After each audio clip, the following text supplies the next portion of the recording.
বিসমিল্লাহির রহমানির রহিম। তখন আল্লাহ রাসূল মা ফাতেমাকে উত্তর দিয়েছিলেন যে তোমার আগে জান্নাতে যাবে আরো একজন নারী। তো কে সেই নারী? মা ফাতেমা বড় কষ্ট পেয়েছিলেন আব্বাজির কথা শুনে। তখন মা ফাতেমা জানতে চেয়েছিলেন যে কে সেই নারী যে আমার আগে জান্নাতে যাবে। আমি জান্নাত রানী, আমি আল্লাহ রাসূলের বেটি, আমি নবীর বেটি ফাতেমা, আমি জান্নাতে যাব, কিন্তু আমার আগে জান্নাতে যাবে সেটা বলছেন আমার আব্বাজি আল্লাহ রাসূল। তিনি স্বয়ং নিজ মুখে বলছেন যে তোমার আগে জান্নাতে যাবে আরো এক নারী। কে সেই নারী, তার পরিচয় কি, সে সম্পর্কে একটি ঘটনামূলক গজল আমরা ওয়াজের মাধ্যমে শুনে থাকি। ঘটনাটা অনেক বড়, ছোট ছোট করে কিছু কথা দিয়ে ছোট ছোট করে সারাংশ তুলে ধরেছেন কবি রহমতুল্লাহ সাহেব। আমি পরিবেশন করে শোনাচ্ছি। কবি লিখছে, বলছে দেখুন মা ফাতেমা আল্লাহ রাসূলকে কি বলছে। একদম প্রথম কথায় কবি লিখছে, মা ফাতেমা বলে হে আব্বা কথা শোনো না, আমার আগে জান্নাতে কে যাবে বলো না। একটু প্রেসার দাও। মা ফাতেমা বলে হে আব্বা কথা শোনো না, আমার আগে জান্নাতে কে যাবে বলো না। নবী বলে হে মা কথা শোনো না, নবী বলে হে মা কথা শোনো না, তোমার আগে জান্নাতে মা যাবে একজনা। মা ফাতেমা বলে হে আব্বা কথা শোনো না, আমার আগে জান্নাতে কে যাবে বলো না, আমার আগে জান্নাতে কে যাবে বলো না। যখন আল্লাহ রাসূল মা ফাতেমাকে বললেন যে মা ফাতেমা তোমার আগে কিন্তু জান্নাতে যাবে এক নারী, কে সে নারী, কি তার পরিচয়, মা ফাতেমা আল্লাহ রাসূলের প্রশ্ন করছেন। আর তারপরে আল্লাহ রাসূল কি প্রশ্নের উত্তর দিচ্ছেন, আর মা ফাতেমা সেই পরিচয় পেয়ে কোথায় যাচ্ছে আর সেখানে কি ঘটছে, কবি তারপরের ছন্দে মিসাল দিচ্ছে শুনুন। পিতার কথা শুনে ব্যথা পেল মা ফাতেমা, বলে সেই রমণী কোথায় থাকে দাও না তাহার ঠিকানা, সেই রমণী কোথায় থাকে দাও না তাহার ঠিকানা। আল্লাহ রাসূল বলছে কি, নবী বলে জঙ্গলেতে থাকে তারা দুই জনা, নবী বলে জঙ্গলেতে থাকে তারা দুজনা।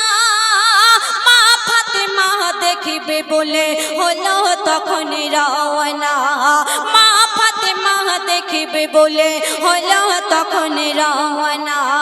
গিয়ে বলে ফাতেমা দরজা খোলো না, গিয়ে বলে ফাতেমা দরজা খোলো না, গিয়ে বলে ফাতেমা দরজা খোলো না, তোমার সঙ্গে করব দেখা আমি ফাতেমা। মা ফাতেমা বলে হে আব্বা কথা শোনো না, আমার আগে জান্নাতে কে যাবে বলো না। যখন সেই কাঠুরিয়ার স্ত্রীর পরিচয় পেয়ে মা ফাতেমা সেখানে গিয়েছিলেন, সেখানে যখন বাড়িতে দরজায় নক করছে মা ফাতেমা, তখন কিন্তু কাঠুরিয়ার স্ত্রী দরজা খোলেনি। কেন? স্বামীর হুকুম পায়নি। সে সম্পর্কে তারপরে আর কি ঘটছে, মা ফাতেমাকে সে কাঠুরিয়ার স্ত্রী কি বলে ফিরিয়ে দিচ্ছে, আর তারপরে কি ঘটছে কবি লিখছে শুনুন। কাঠুরিয়ার বিবি বলে দরজায় আমি খুলব না, কেন? স্বামীর হুকুম পাইনি আমি, স্বামীর হুকুম পাইনি আমি, ক্ষমা করো ফাতেমা, স্বামীর হুকুম পাইনি আমি, ক্ষমা করো ফাতেমা।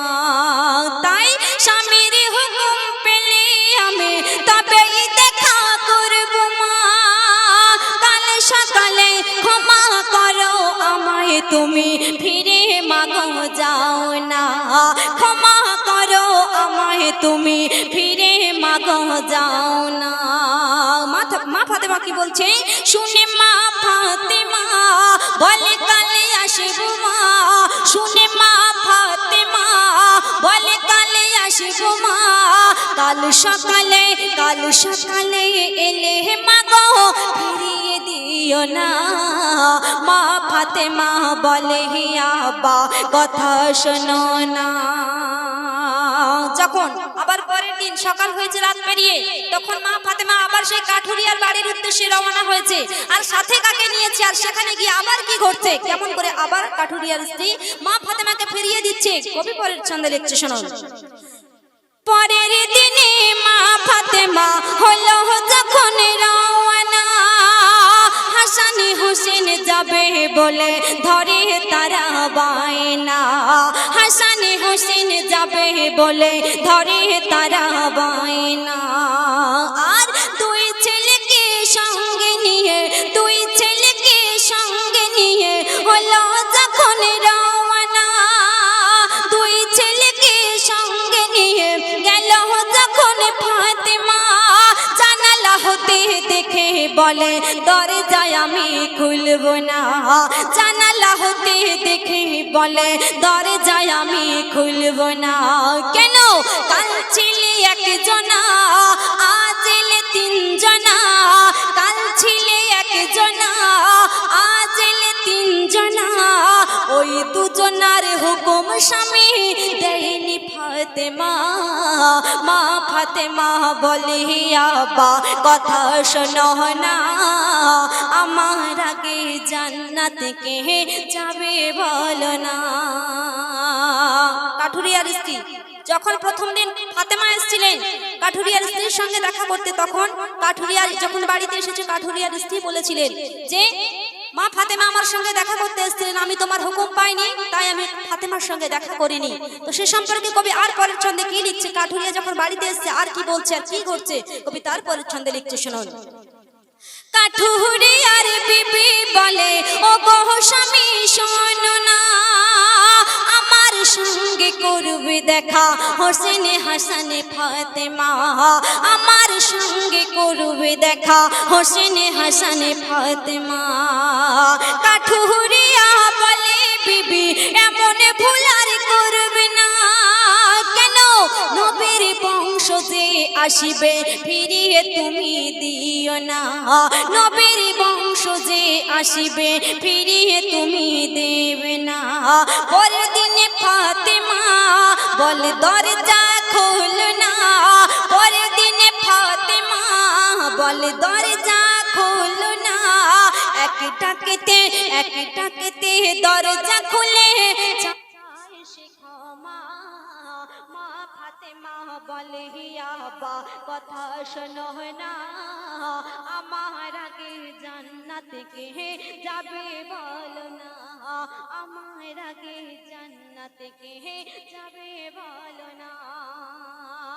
যখন মা ফাতেমাকে দুবার ফিরিয়ে দিয়েছিল কাঠুরিয়ার স্ত্রী, তখন মা ফাতেমার কিন্তু আর বুঝতে বাকি থাকেনি যে কেন আমার আব্বাজি, কেন আল্লাহর রাসূল উম্মতের কান্ডারি নিজ মুখে বলেছেন যে আমার আগে এই নারী জান্নাতে যাবে, কি আছে এর মধ্যে।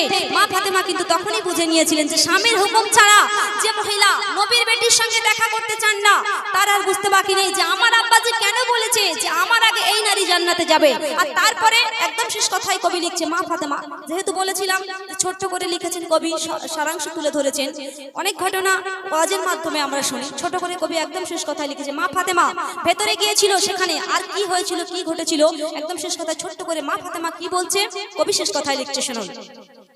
স্বামীর সেবা আদর যত্ন দেখে ভাবে ফাতেমা, দুনিয়াতে এই রমণীর মেসাল খুঁজে পাবে না, দুনিয়াতে এই রমণীর মেসাল খুঁজে পাবে না, আমার আগে জান্নাতে বেশক যাবে না রে। কেন? নিজের মুখে বলেছেন উম্মতের কান্ডারি, নিজের মুখে বলেছেন উম্মতের কান্ডারি।